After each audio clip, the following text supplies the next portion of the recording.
Greetings, patients. This is Dr. Chad Rolland from Rolland Chiropractic in Edinburgh, Pennsylvania, coming to you with the second part of our series called Special Home Remedies, which is part of our natural self-care series.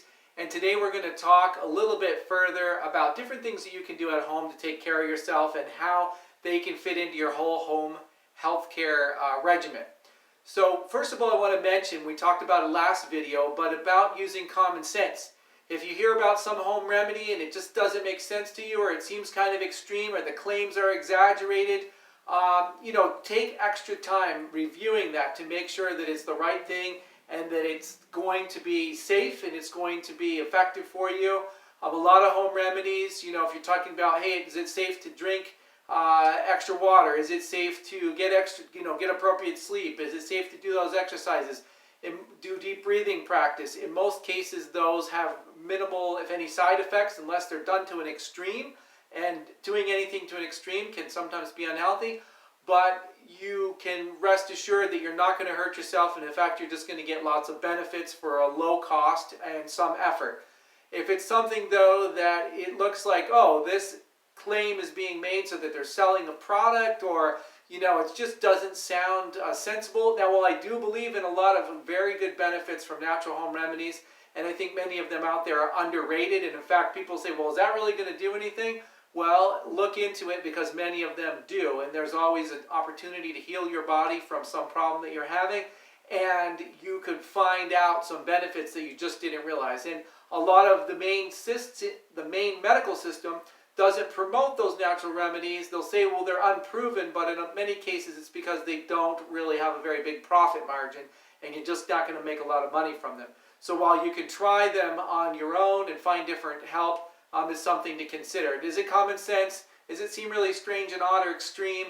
And does the claim seem exaggerated? Is the person trying to sell you something exclusively? Not that it's not good to be able to buy something. I show you different things from time to time. I think that they're helpful, obviously. But it is something to keep in mind in the back of your decision making. Okay, so last time we talked about a number of different things with essential oils and working in your mouth with gargles, or doing oil pulling, or respiratory things with hydrogen peroxide. And today we're going to talk about a couple big things. Massage. We're going to talk about European green clay and activated charcoal. First of all, let's talk about massage. Home massage can do a lot of things to bring you benefits. What I mean by that is when you're working on the muscles, you're going to relax muscles that are tight or sore. You can also help provide stress relief, which is good during this time of early May of 2020 with anxiety. It does also help boost your immune system, so it's good to have that. Another thing is to see what you can do to help people with other types of pain. And for pain, we look at different types of reflex points or trigger points. And what I want to just point out to you, keep in mind, is where you're feeling the pain is not always where the problem is. And so we'll use pressure points, or we'll use trigger points, we call them, and help relieve a problem in one area, which helps benefit another. For example, pain in the upper back and shoulder and neck here can sometimes refer pain into the eye, the forehead, or the ear, temple area, and sometimes it may refer pain down the arm into the hand or the lower upper extremity. And so when we look at that, I want to keep in mind that the pain that you're feeling is not always coming from it's not always where the problem is. The next thing to look at is to have a chart and say, hey, what about pressure points and how do I relieve that? There's something called reflex points on the feet, which they've found that those reflex points are interconnected neurologically to all parts of your body. This is true also with the hand, and it's true with some points on the ears. And so we can use something called reflex points and pressure points, and we can put some pressure there. We also use those with essential oils, and that can help benefit other parts of the body that you might have problems with.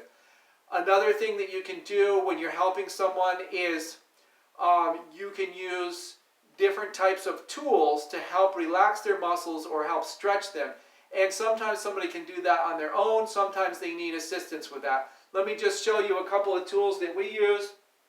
For example, at home, something a lot of people have is a tennis ball. You can put that tennis ball under a sore area, and you can lay on it or lean against the wall, put it in a stock so that it doesn't run away from you or roll away from you, and that can be a big benefit if you don't have other things readily available. Another thing is to use something as simple as a golf ball underneath the foot for relaxation of plantar fasciitis or other types of problems with that. So using two simple things like this can be a big help at home. Another thing would be to use some type of a pressure tool that you can hold in your hand and you can apply pressure.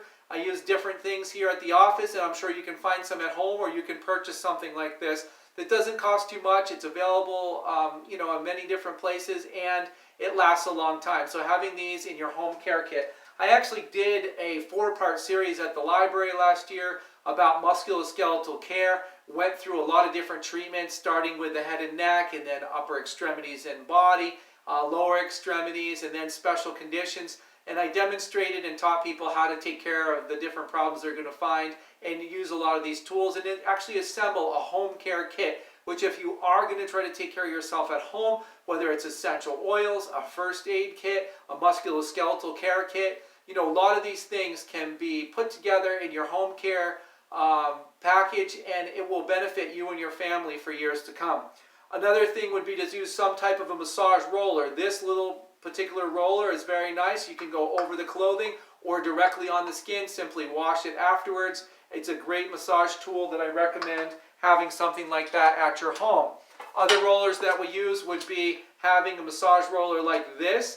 It has a lot of different little sections to it, and it allows you to go either, again, over the clothing or over the skin to smooth out the muscles. Yes, you can use a rolling pin at home, and that's a lower cost option, but these are a little more effective, and they allow you to get into smaller joints, and I recommend them as far as part of your home care kit. Another thing that we'll use is a therapy cane. So having a therapy hook like this allows you to take, because most people don't have the strength in their hands that a chiropractor or a massage therapist might have, that they've developed over the years, and so you can take a tool like this with either a knob there, a knob there, finding different pressure or sore points and just gently massaging it. You don't have to push real hard, but this is effective in the hip or the low back or the upper shoulder.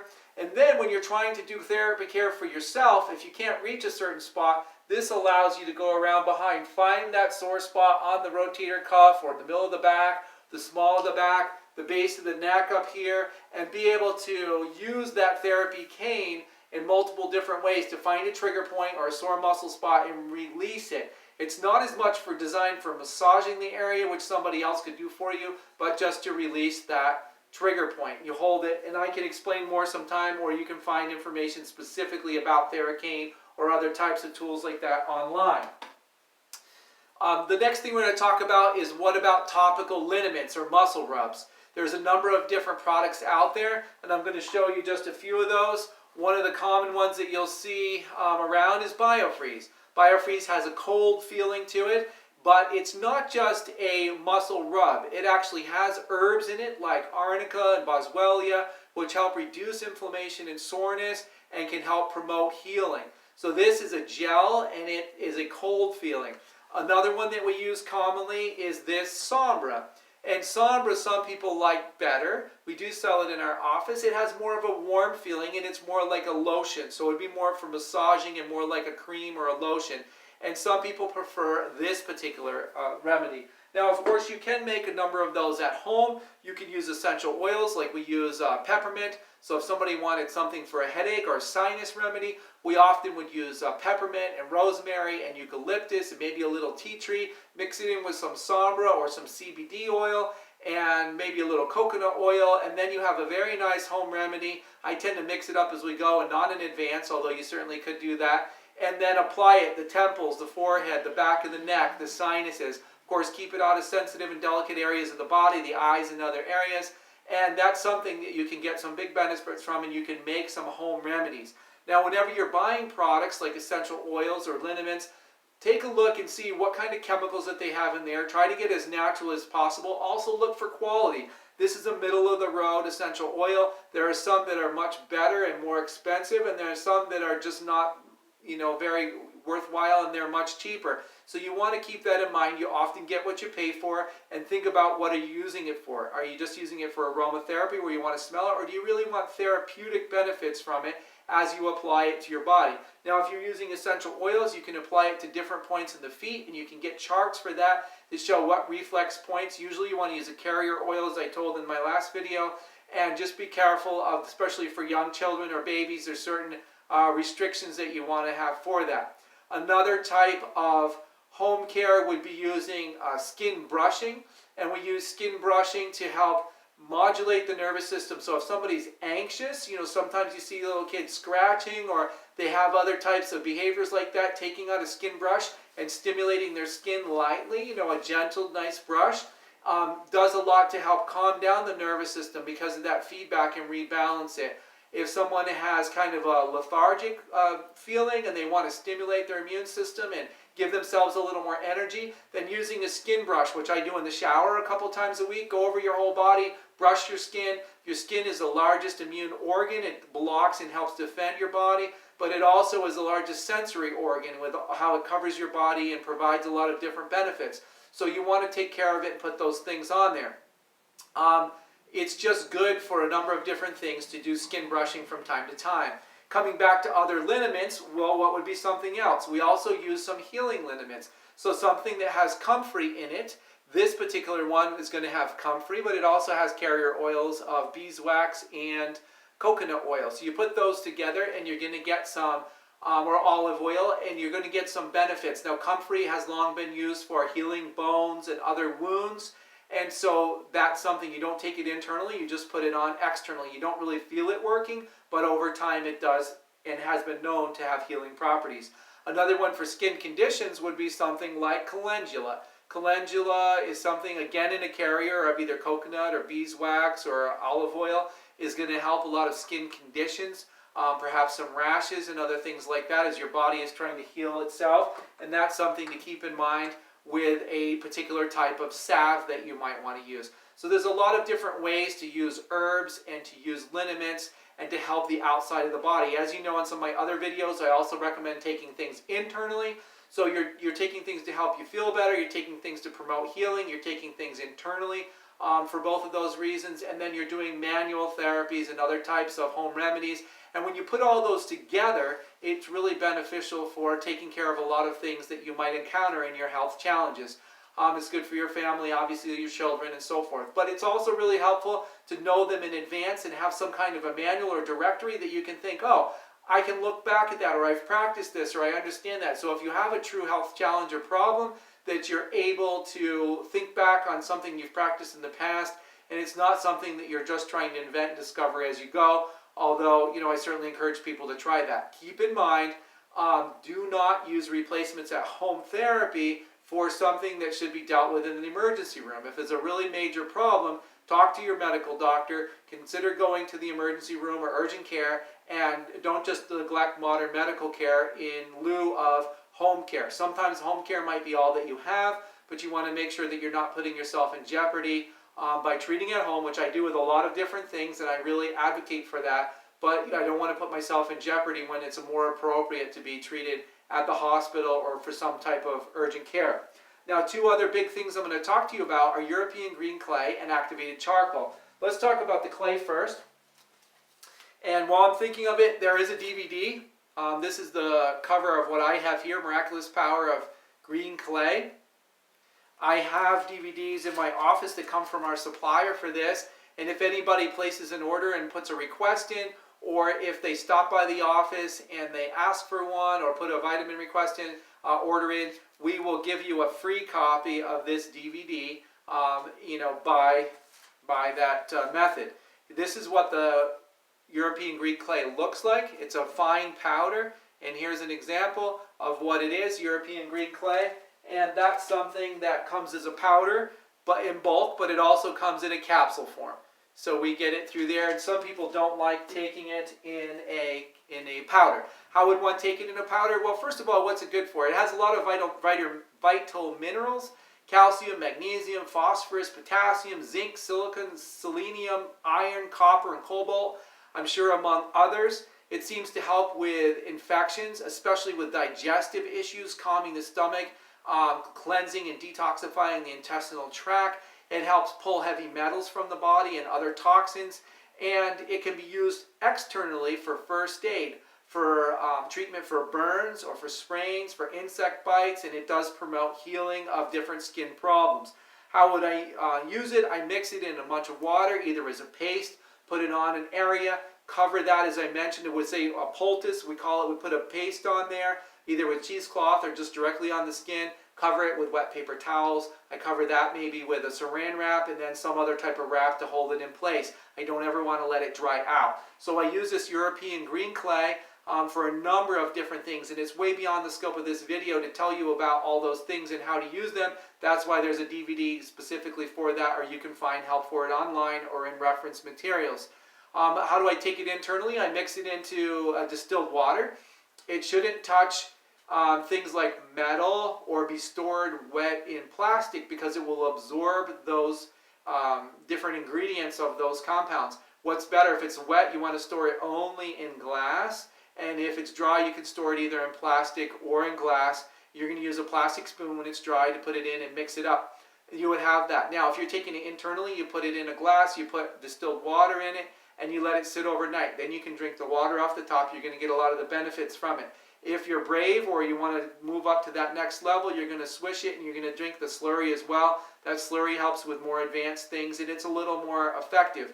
But most people don't enjoy the slurry, and it's just really thick and kind of, I don't know, it's just really kind of thick. So you want to keep that in mind, and you're going to just be able to use that. Then you discard what's left and you make another one the next morning. So as you go through a cleansing or detox process. It's a very gentle and effective long-term remedy that's been around for a long time. Now the next thing we're going to talk about is activated charcoal. And activated charcoal often comes in a powder form like this. It is something that is used in emergency rooms to help with poisonings, and it also is good for cleansing. It's good for indigestion. It's good for heartburn and gas and nausea and diarrhea. If somebody has those different problems, they can take this activated charcoal, mix it in water, and drink it down. Again, it is kind of a thick and pasty thing. It takes a little bit to get used to it, or you can get it in a capsule form. And the way we have it in capsule form, it looks like this, comes the activated charcoal. Now, a couple things to keep in mind with charcoal. First of all, when you're working with the powder, it's messy. And that's something to keep in mind. So I don't want to give it to kids if I think they're going to be throwing up, or I don't want my kids to be spilling it or something like that, because it does stain things. The second thing is when you take it, you're going to see it come out in your stool a certain time later, usually a day or 2 days later. You can use that to measure your transit time, which is sometimes helpful, but don't be alarmed by that. It's just showing you that it went through your system.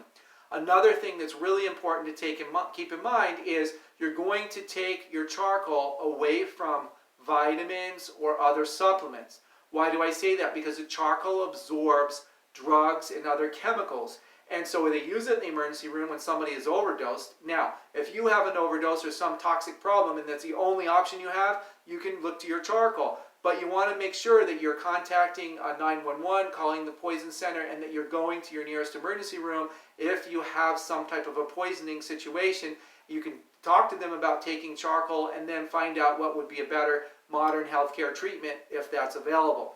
Now, take it either 1 hour before or 2 hours after taking any kind of medication, because it can absorb that. And if you take it that 1 hour before or 2 hours after, it allows it to be through your system without interacting significantly with that medication. Same thing with vitamins. Generally, it's recommended to do that, although there's debate about whether it really interacts with most vitamins. So that's how to use charcoal for cleansing and detoxification. People also use it as a detox program. It is supposed to help inactivate certain types of parasites that might be in our body. Generally, charcoal you're not going to take for long periods of time, but maybe several days, and then you're going to be off it for a while because it does absorb things from your system. Whereas clay is thought to be safe and gentle for long-term detoxification if that's something that you want to do. Now, what about other things? For example, we might make a poultice, and a poultice I alluded to earlier when I was explaining how to put the clay on. A poultice is where you would take something, it could be herbs, it could be chopped onions if it's a respiratory poultice, it could be clay, it could be charcoal. You're going to mix it with water, put it in a cheesecloth, maybe with some chia seed or some ground flaxseed or something else to give it a little gelatinous consistency. Then you're going to wrap it with wet paper towels, because generally you want poultices to stay wet because they're absorbing and pulling things through. You're going to hold it on then with either an ace bandage or some other type of thing. If it's on the chest, maybe just gravity is sufficient. Some people have done them for ear infections. They put it on here, and they might use a winter hat or some other type of bandana or something to hold it in place.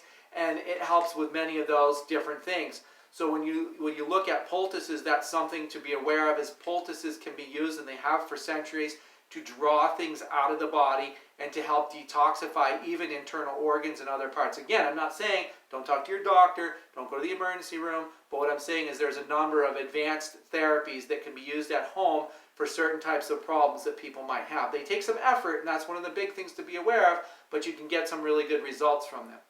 Another thing that we're talking about, I did have a book here I was going to show you, and this is about charcoal. We talked about it earlier. There's a number of different references out there. This is charcoal. You want to find somebody that knows what they're talking about, that uses some of the medical references or the research references, or that's a naturopath or another chiropractor or somebody that has used this before, that understands the pros and cons of it, or the cautions behind it, and all the benefits to it. And this particular book is a fairly thick reference, and it has a lot of information about charcoal. There's others like the earlier Encyclopedia of Health that has a lot of references that I was telling you about, the Dr. Thrash Home Remedies book, and I'm sure there's others out there as well. There are some books called When There's No Doctor Available.